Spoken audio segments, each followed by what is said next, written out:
Perez Hilton, the celebrity blogger who turned Hollywood gossip into a full-time career and a genuine corner of internet culture, is recovering at home after a mysterious and apparently serious hospitalization. The 47-year-old media personality broke the news to his nearly 1 million Instagram followers on Saturday, posting a series of photographs from inside a hospital room that showed him looking notably thin and frail, wearing a blue-patterned hospital gown and, in at least one image, breathing through an oxygen mask. The photos were striking. They were not the kind of content his audience is accustomed to seeing from him, and they raised an immediate question that his followers and the broader public began asking right away. What exactly happened to Perez Hilton, and how serious was it? That question does not yet have a complete answer. Hilton himself has been deliberately vague about the specifics, saying only that he has a story to tell and that he plans to share the full details soon. In the caption accompanying his hospital photos, he wrote the words, quote, "March Madness indeed, have I got a story to tell." It was brief, it was cryptic, and it was enough to set off a wave of concern among his followers and several celebrity acquaintances who took to the comments section to offer their well wishes. Former Playboy model and television personality Holly Madison wrote that she hoped he was okay, while singer Bebe Rexha simply typed his name with a series of exclamation points, the kind of reaction people leave when words feel insufficient. In a separate video he posted from the hospital, Hilton added a bit more texture to the situation without filling in the central mystery. He confirmed that he had been living in Las Vegas for approximately 3 years and that during this health crisis he received care at Southern Hills Hospital in that city.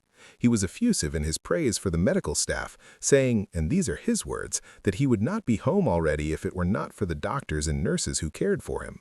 He called them angels. It was a level of gratitude that suggested the situation had been genuinely difficult, possibly more serious than a routine health scare.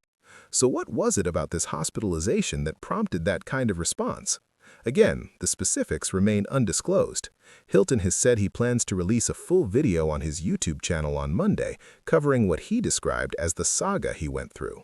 That word, saga, is doing a fair amount of work in the sentence. It implies a sequence of events rather than a single incident. It implies duration. It implies the kind of experience that takes more than a few minutes to properly explain. Whether that means a prolonged illness, a sudden medical emergency, a procedure, or something else entirely is not yet clear. What is clear is that the photos he posted were enough to visually communicate that this was not minor. The oxygen mask, the hospital gown, his noticeably slender frame, his mother adjusting a pillow behind him. These images told a story even without the words to accompany them. That leads to a larger question worth pausing on. Who exactly is Perez Hilton in 2026, and why does this matter to anyone beyond his immediate following? The answer requires a brief trip back to the early days of internet celebrity culture because Hilton was one of its original architects. He launched his celebrity gossip blog in 2004, initially under the name page666.com, a reference both to the well-known gossip column at the New York Post and to something edgier and more provocative. He quickly renamed it perezhilton.com, adopting the surname of socialite Paris Hilton, who was herself one of the defining celebrity figures of that era. At a time when entertainment journalism was still largely controlled by traditional print and television outlets, Perez Hilton was operating outside those structures entirely. He was posting from a laptop, writing in a voice that was unfiltered and often brutal, and drawing an audience that found his style both entertaining and, at times, deeply uncomfortable. His rise coincided almost perfectly with the explosion of celebrity culture in the mid-2000s. This was the era of tabloid magazines stacked at every checkout counter, of paparazzi cameras following young celebrities into parking lots, of a public appetite for celebrity drama that seems almost surreal in retrospect. Hilton fed that appetite aggressively. He became one of the most visited websites on the internet during that period. He had relationships with major music industry figures, attended high-profile events, and for a time existed as both a commentator on celebrity culture and, in a strange way, a participant in it. His friendship with Lady Gaga during her early rise to fame became well documented. He was photographed at parties and premieres. He was the gossip blogger who had somehow become famous himself. But did all of that visibility come with a cost? It did, and Hilton has acknowledged it openly. His approach during those peak years was not simply aggressive. At times, it crossed into what many observers, and Hilton himself in later years, have described plainly as bullying. His coverage of Britney Spears during her very public breakdown in 2007 became one of the more discussed examples of how celebrity media of that era could function as something closer to cruelty than journalism. Hilton had called Spears an unfit mother, had mocked her appearance and behavior during one of the most clearly vulnerable periods of her life, and had in 2008 released a shirt design that referenced the death of actor Heath Ledger with the question of why it had not been Spears instead. That shirt, by any reasonable measure, represented a low point in the already low standards tabloid culture of that period. In 2021, Hilton addressed some of this directly during an appearance on Good Morning Britain, saying that he regrets much or most of what he said about Spears. He added that he hoped he had grown older and wiser, which is a phrase that sounds simple but carries real weight when you're talking about content that contributed to the public shredding of another person's dignity during a mental health crisis. The question that follows from this is not whether Hilton had changed, because people clearly can and do change. The real question is whether his later years reflected something genuinely different. By most accounts, they did, at least to a significant degree. Hilton remained active in celebrity news and commentary, but the tone of his work shifted as the culture around him shifted.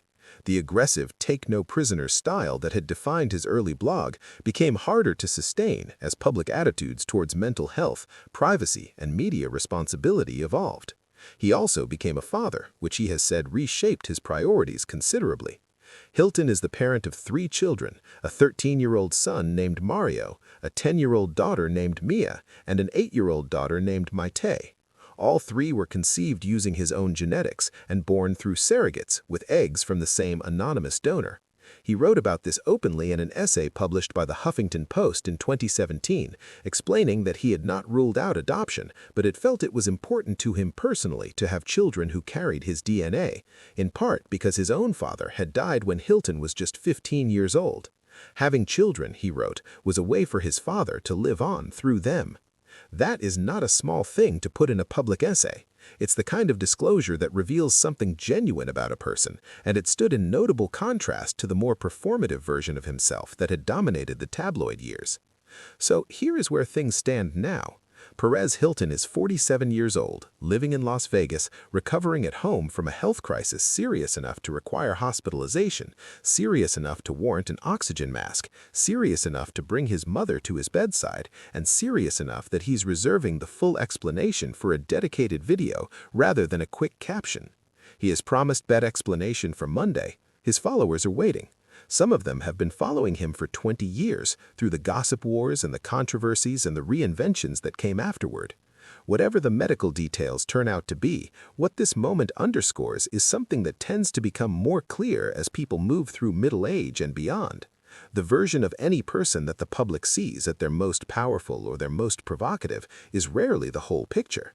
Hilton built a career on exposing the private lives of others. Now, at a moment of genuine vulnerability, he's choosing when and how to share his own. He will tell the full story Monday, he says, and by the sound of it, it's a story worth hearing.